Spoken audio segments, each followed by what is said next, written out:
السلام عليكم ورحمة الله. مرحبا بكم معنا في الدرس الثاني إن شاء الله من تعلم اللغة الإنجليزية كما وعدتكم. إذا هذا الدرس إن شاء الله وهو يتكلم عن أفعال مهمة داخل جمل، تقع داخل جمل. إذا هنا لدينا عدة أفعال مهمة. إذا تعلمت فقط هاتين الفعلين إن شاء الله وقمت بتطبيقهما في جمل فهذا إنجاز كبير بالنسبة إلي إن شاء الله بإذن الله عز وجل. إذا أعزائي، ما أقوله دائما الاستمرارية والعمل والممارسة فهو السبيل الأمثل لتعلم اللغة إن شاء الله بإذن الله عز وجل. إذا أعزائي، لا تبخلوا علينا بالاشتراك إن شاء الله، لا تبخلوا علينا بالاشتراك، فهذا شيء جميل يزيد من تحفيزي بإذن الله عز وجل. إذا هنا لدينا essential verbs بمعنى أفعال مهمة essential verbs. إذا لدينا جمل دائما أقوم بهذه الطريقة لأنها طريقة ممتعة وتحبب الإنسان لكي يتعلم اللغة. إذا الجملة تقول: أحاول تحسين لغتي الإنجليزية كل يوم. إذا أعزائي، هذا هو الفعل مراده. إذا دائما أي جملة نبدأها بالفاعل. إذا أنا أحاول. إذا أنا وهو I. okay. الفعل يحاول وهو try. تذكر معي I try. okay. دائما أعزائي، هذا الفعل الذي هو يحاول، الفعل الذي يأتي وراءه يأتي بصيغة to plus verb okay. infinitive كما قلت في الدرس السابق. إذن تحسين أو يحسن وتعني to improve.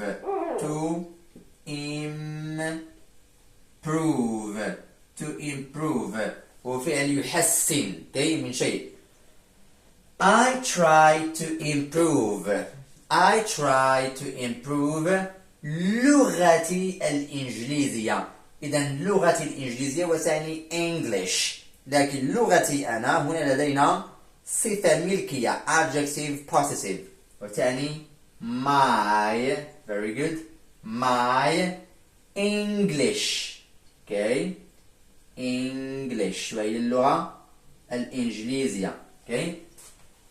I try to improve my English. إذا قلنا فعل يحسن وهو improve. very good. my English كل يوم. كل وتعني every okay. every واليوم هو day. excellent day. إذن الجملة أصبحت I try to improve my English every day. حاول أن تعطيني جملة okay. بهذا الفعل improve okay. أحسن من قدراتي، أحسن من شيء ما okay. الجملة الثانية تقول هنا: جزاكم الله بخير، تابعوا معي جيدا. إذا اجتهدت في عملك فسوف تحقق أهدافك. إذن أعزائي، في قواعد اللغة الإنجليزية لدينا نوع من الدروس اسمه conditionals، الجمل الشرطية. والجملة الشرطية لا نكتبها يعني بتلك الطريقة العشوائية، لكن هنا قاعدة يجب أن نحترمها.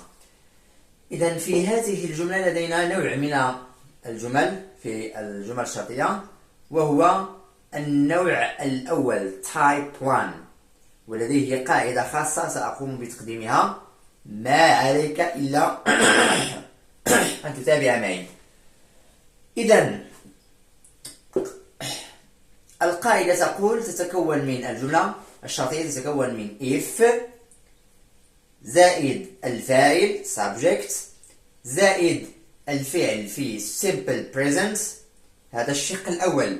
الشق الثاني من الجملة يتكون من الفاعل subject زائد simple future الذي نرمز له ب will ويتبعه الفعل في المصدر verb in the infinitive. هذا ما سنطبقه على هذه الجملة. إذا وتعني if. very good. if إذا اجتهدت أنت أنا أتكلم معك أنت. أنت you. هنا ضمير you. إذا قلنا في هذه الصيغة نضع الفعل في الحاضر in the present ولو أنه هنا في الماضي لأننا نتبع القاعدة. فعل يجتهد أو يعمل بجد. إذا فعل يعمل وهو work. If you work very good. If you work بجد hard وتعني اجتهدت كلها. إذا if you work hard إذا اجتهدت في عملك. If you work hard. If you work hard. فسوف أنا أتكلم عنك أنت. فسوف you الفاعل very good. سوف وهي simple future المستقبل ويعني will very good.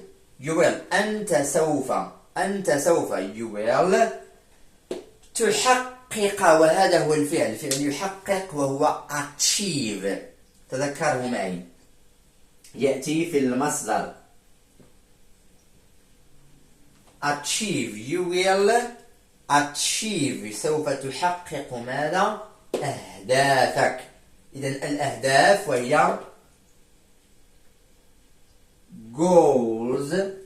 goals لكن هنا لدينا حرف الكاف وهو your صفة ملكية your goals very good. سأعيد بقراءة هذه الجملة. تابع معي. If you work hard you will achieve your goals. إذن أعزائي أنا أريد منكم أن تعطوني جملتين تحتوي على فعل يحسن الذي هو improve وفعل يحقق الذي هو achieve. دائما بهذه الطريقة وبهذه الاستمرارية ستتعلم إن شاء الله اللغة. هذا ما سأقوله اليوم إن شاء الله. أراكم في الدرس المقبل إن شاء الله مع درس جديد والسلام عليكم ورحمة الله تعالى وبركاته.